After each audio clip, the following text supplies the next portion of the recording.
کی جو ہے نا وہ آیت کرواؤں گی، لیکن ایک چیز آپ ذہن میں رکھیے گا کہ جب میں سورۃ بقرہ کی آیت کے لیے آپ سے بات کر رہی ہوں کہ میں یہ کرواؤں گی، شروع کا جو انٹروڈکشن ہے، ہمیں سب سے پہلے نا یہ جاننا ہے کہ ہم پڑھنے کیا جا رہے ہیں، مطلب کیا چیز ہے جو سورۃ بقرہ کے اندر، کہاں ہے سورۃ بقرہ، اور وہ کتاب کون سی ہے، اور وہ کتاب اللہ تعالیٰ نے ہمیں بھیجی کیوں ہے، اور ہم کیوں پڑھتے ہیں۔ اور اسپیشلی آج کل رمضان کا ٹائم چل رہا ہے، تو مہینہ چل رہا ہے، روزے ہیں، اس کے اندر عبادات ہیں، اس میں لوگ جو ہے روحانی طور پہ بہت زیادہ اللہ تعالیٰ کے ساتھ اٹیچڈ ہوتے ہیں، اور ہم پوری کوشش کرتے ہیں کہ زیادہ سے زیادہ عبادات کریں۔ قرآن پاک کو بغیر سمجھے بھی لوگ پڑھتے ہیں اور بہت پڑھتے ہیں، اور رمضان کے آخر میں سب ایک دوسرے کو بتا رہے ہوتے ہیں تو کتنی دفعہ ختم کیتا ہے، میں نے تو 2 دفعہ کیے، میں نے تو 3 دفعہ کیے، ایسے ہی ہوتا ہے نا، جی باجی جان، ہے نا، اور وہ سمجھ تو آیا نہیں ہوتا، ہم نے پڑھ لیا ہوتا ہے، ٹھیک ہے نا۔ تو ابھی جتنی دفعہ آپ لوگ پڑھتے ہیں، اگر سال میں 2 دفعہ رمضان کے مہینے میں قرآن ختم کرے تو زبان کے اوپر وہ ویسے ہی اس کے الفاظ چڑھ جاتے ہیں، پڑھ کے، لیکن ہم نے کبھی تردد نہیں کرتے کہ ہم اس کو سمجھ لیں۔ کوئی بھی کتاب ہوتی ہے، اس کو بغیر سمجھے اگر آپ پڑھیں گے تو اس کا کوئی فائدہ نہیں ہونا، لیکن ہم لوگ کیا، قرآن پاک کی برکتیں اپنی جگہ پہ ہیں، بہت بابرکت ہے جب قرآن کھولتا ہے، کہ جس گھر میں بہت رحمتیں آتی ہیں، جس گھر میں قرآن کھولتا ہے، اس میں کوئی شک ہی نہیں۔ لیکن وہ قرآن جب ہم کھولتے ہیں نا تو اس کو ہم سمجھ کے اگر پڑھیں تو ایک آیت بھی پڑھ لیں، اگر سمجھ کے پڑھ لیں تو اتنی سیٹسفیکشن ہوتی ہے، آپ کو خود لگ رہا ہوتا ہے کہ آج آپ نے کوئی اچھا کام کیا ہے،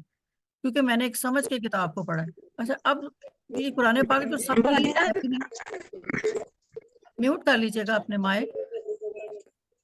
بس مائک میوٹ کر لیں۔ تو وہ میں کہہ رہی ہوں نا کہ قرآن پاک جو ہے ایک تو سب کے لیے ہے بھی نہیں کہ آپ کہیں کہ سب اس کو سمجھ کے پڑھ سکتے ہیں، اور اللہ تعالیٰ جس کے اوپر مہربان ہوتا ہے اس کو سمجھ بھی دے دیتے ہیں، اللہ تعالیٰ کی رحمت آتی ہے۔ کچھ کے لیے ہمیں خود بھی ایفرٹ کرنی پڑتی ہے کہ نہیں، ہمیں اس کو سمجھ کے چلنا ہے، اس کو سمجھ کے پڑھنا ہے۔ تو اب جو ہے نا، ہم قرآن پاک کو آج ہم اس لیے کھولیں گے اور اس کے اوپر عمل بھی کرنا ہے۔ جتنی روحانیت ہمارے ساتھ رمضان کے مہینے میں آتی ہے نا، اتنی روحانیت اگر پورے سال میں رہے نا، تو اگر ہم ایک ایک دو دو کر کے چھوٹی چھوٹے صورتیں بھی یا آیتیں ہی پڑھ لیں سمجھ کے، تو میرا خیال میں نا کافی حد تک ہم قرآن پاک اگلے سال جو ہے نا اس کو آسانی سے ہم پڑھ سکتے ہیں۔ اور یہ دیکھیں، یہ جو علامات کے ذریعے بیٹھے ابھی ہم سیکھ رہے ہیں، تو یہ بھی ہماری ایک چھوٹی سی ایفرٹ ہے کہ چلو ہمیں گرامر میں نہیں جانا، ہمیں علامات کو دیکھ کے ہی قرآن پاک کو سمجھ لینا ہے۔ تو یہ بھی ہوتا ہے۔ دیکھیں، جو صاحب قرآن تھے، آپ صلی اللہ علیہ وسلم، جن کے اوپر قرآن پاک اترا ہے، تو ان کو تو اللہ تعالیٰ نے پڑھایا، ان کو تو اللہ تعالیٰ نے سمجھایا۔ دیکھیں، آپ صلی اللہ علیہ وسلم کے بارے میں بالکل کہا جاتا تھا کہ یہ امی ہے۔ امی کہتے ہیں جو بچہ ماں کے پیٹ سے پیدا ہوتا ہے نا، اس کو کوئی نالج نہیں ہوتا، وہ پڑھا لکھا نہیں ہوتا، تو اس لحاظ سے اس کو کہتے ہیں کہ یہ امی ہے۔ تو ہمارے نبی نے تو کبھی لکھا بھی نہیں تھا کچھ، پڑھا بھی نہیں تھا کچھ، اور اتنی خوبصورت کتاب وہ آپ کو، جس کے میننگ ہر دفعہ آپ کو مختلف ملتے ہیں، ہر دفعہ وہ آپ کو پڑھ کے سنا رہے ہیں۔ تو کیسی خوبصورت سما ہوتا ہوگا وہ والا، جب آپ صلی اللہ علیہ وسلم کے اوپر وحی آتی ہوگی اور وہ پھر آ کے صحابہ کو بتاتے ہوں گے، اور اپنی زبان میں وہ بتاتے ہوں گے، اور صحابہ جو ان کے ساتھی ہیں اور وہ ان کے منہ سے سنتے ہوں گے۔ اٹس امیزنگ، سوچ کے ہی نا، مطلب آپ کے جسم میں نا عجیب سا فیل ہوتا ہے کہ کاش اس ٹائم میں بھی ہوتی، کاش اس ٹائم میں اللہ تعالیٰ نے مجھے بھی پیدا کیا ہوتا اور میں بھی آپ صلی اللہ علیہ وسلم سے ڈائریکٹ قرآن پاک سنتی۔ لیکن ہوا یہ کہ اللہ تعالیٰ نے نا وہ والا جو قرآن ہے نا، وہ تا زندگی، جب تک ایک انسان زندہ ہے نا اس کے ساتھ ہے، ایک مسلمان کے ساتھ ہے، اور اللہ تعالیٰ نے تفریق نہیں رکھی۔ دیکھیں، جب خانہ کعبہ کی طرف ہم بات کرتے ہیں تو خانہ کعبہ میں بڑا کلیئرلی آپ صلی اللہ علیہ وسلم کی حدیث ہے کہ اس میں کافروں کو داخل ہونے نہیں دیا جائے گا، نان مسلم نہیں جا سکتے، اور اگر آپ نے جانا ہے وہاں پہ تو آپ اپنا ویزا لگوائیں گے، پھر آپ جائیں گے جو مسلمان ہے، ٹھیک ہے نا۔ تو ایک دفعہ میں ایک سن رہی تھی بیان ڈاکٹر ذاکر نائک کا، تو وہاں ایک کرسچن تھا، نان مسلم تھا، آئی ڈونٹ نو شاید ہندو تھا یا کرسچن تھا، تو اس نے ڈاکٹر ذاکر نائک سے سوال کیا کہ آپ لوگ ہمارے مندروں میں آتے ہیں، چرچز میں آتے ہیں، تو ہم نے آپ لوگوں کو کبھی نہیں روکا، لیکن آپ لوگ ہمیں خانہ کعبہ جانے کی کیوں نہیں اجازت دیتے ہیں، وہاں صرف مسلمان کیوں جا سکتے ہیں؟ تو ڈاکٹر ذاکر نائک نے ان کو جواب دیا، آپ جا سکتے ہیں، بہت آسانی سے جا سکتے ہیں۔ تو کہتا کلمہ پڑھ لیں اور چلے جائیں، کیونکہ وہاں صرف کلمہ گو جاتے ہیں۔ وہ اتنا خوبصورت انہوں نے جواب دیا کہ کلمہ پڑھ لیں تو آپ کو ویزا مل جائے گا اور آپ چلے جائیں، کیونکہ ہمارے نبی کا یہ کی حدیث ہے کہ وہاں نان مسلم داخل نہیں ہوگا۔ لیکن آن دا ادر ہینڈ ہم جب قرآن پاک کو دیکھتے ہیں تو قرآن پاک تو سب پڑھ رہے ہیں، بلکہ ہم سے زیادہ اچھا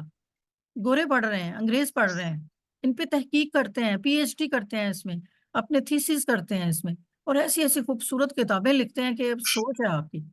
اور بعض تو اتنا متاثر ہو جاتے ہیں قرآن پاک سے کہ وہ مسلمان ہو جاتے ہیں۔ اور بہت ساری آپ کو اگزامپلس ملیں گی اس کے لیے کہ یہ قرآن پاک کسی کے لیے بھی منع نہیں ہے پڑھنا، نان مسلم بھی پڑھے، مسلم تو پڑھے ہی پڑھے، لیکن نان مسلم بھی ان کو پڑھے اور سمجھ کے آسانی سے پڑھے۔ اکثر دیکھا ہوگا ہندو بھی بڑی فر آپ کو قرآنی آیات پڑھ کے سنا رہے ہوتے ہیں جب آپ صلی اللہ علیہ وسلم کی پرسنالٹی کو بیان کرتے ہیں وہ، تو آپ صلی اللہ علیہ وسلم کے ساتھ اٹیچڈ ہے قرآن پاک۔ تو ہو ہی نہیں سکتا کہ آپ صلی اللہ علیہ وسلم کی ہم سیرت پڑھیں اور قرآن پاک کا ذکر نہ ہو، یا قرآن پاک پڑھیں اور آپ صلی اللہ علیہ وسلم کا ذکر نہ ہو، یہ تو پاسبل ہی نہیں ہے۔ تو 1 منٹ ہولڈ کریے۔ ہاں بھائی، پاپا کو فون کرو نا۔ تو اب ہم بات کر رہے تھے کہ اب ہوتا کیا ہے، جو اتنے پڑھے لکھے لوگ نہیں ہیں وہ قرآن پاک پڑھنے بیٹھ جائیں، نان مسلم کی بھی میں بات کر رہی ہوں اور مسلم کی، آج کل دونوں کی بات ہو رہی ہے۔ اب ہم پڑھنے بیٹھ جاتے ہیں، اب ان کو سمجھ نہیں آتی قرآن پاک، وہ کہتے ہیں ان کس کی تو ترتیب ہی نہیں ہے، یہ تو اسٹوری بک ہے، ایک آیت ہم پڑھتے ہیں، اگلی آیت ہمیں سمجھ ہی نہیں آتی، تو یہ تو یہ کتاب جو ہے اس کی ترتیب ٹھیک نہیں ہے، اس کے میننگ ٹھیک نہیں ہے۔ میوٹ کر لیں گرلز، میوٹ کر لیں۔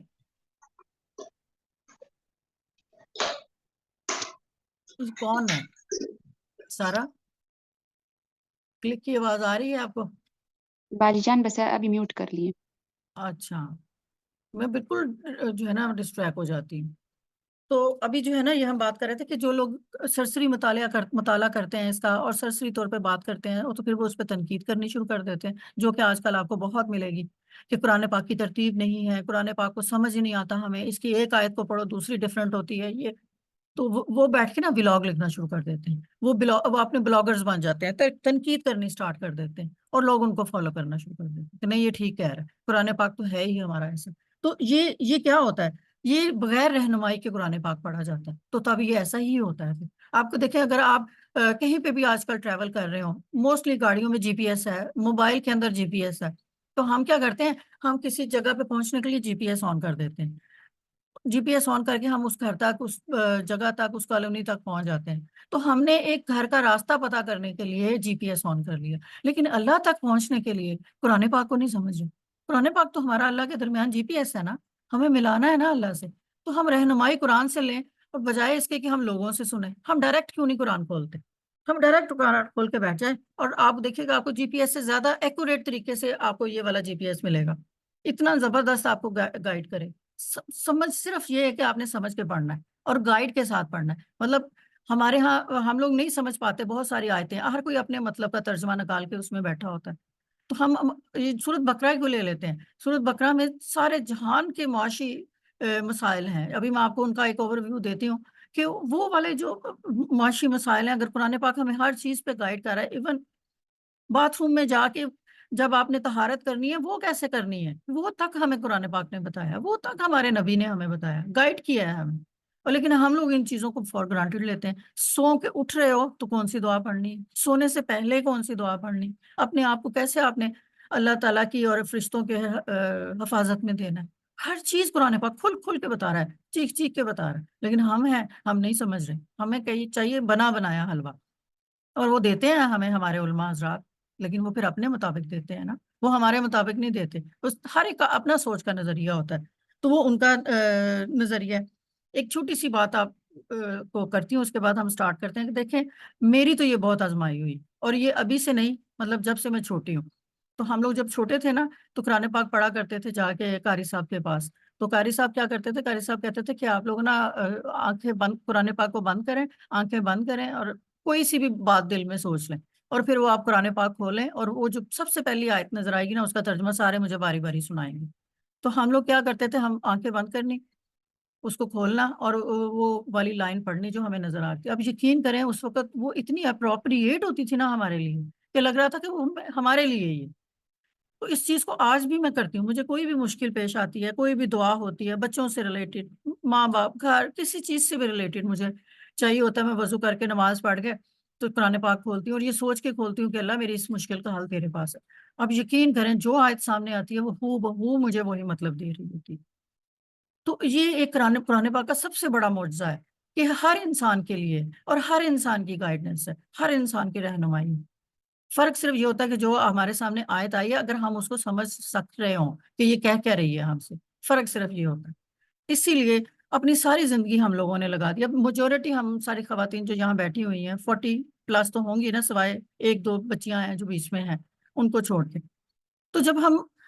اس ایج میں پہنچ کے بھی اگر ہم نے اپنی پرائورٹی میں قرآن پاک نہیں رکھا تو پھر میرا نہیں خیال کہ ہمیں کبھی سوچنا چاہیے کہ اللہ تعالیٰ ہمیں ایسا جی پی ایس، ایسی گائیڈ ایک ایسی گائیڈ بک دے گا جس کے مطابق ہم اپنے بچوں کو بڑا کر سکیں. بچوں کی شادیاں، بچوں کے آگے جو ایکسٹینڈڈ فیملی بن جاتی ہے اس کے ساتھ ہم کیسے ڈیل کر سکیں گے، ہمیں بالکل ان چیزوں کا پتہ نہیں ہو. تو ابھی ہم شروع کرتے ہیں. آج میں آپ کو سورۃ البقرہ کی کچھ انٹروڈکشن زیادہ ہے، آپ کو بتاؤں گی کہ کس طریقے سے آپ نے کسی بھی آیت کو جب پڑھنا ہے تو کس طریقے سے پڑھنا ہے تاکہ آپ کو سمجھ بھی آئے اور آپ کو کبھی بھولے نا. اب یہ دیکھیں ہم یہ آیت پڑھتے پڑھتے ہمیں یاد ہو جانی ہے. اتنی ڈیٹیل میں ہم پڑھیں گے نا اگر آئے تو ہم اس کو ویسے ہی یاد کر لیں گے. کوشش ہم یہی کریں گے کہ اس کو ہم اچھے سے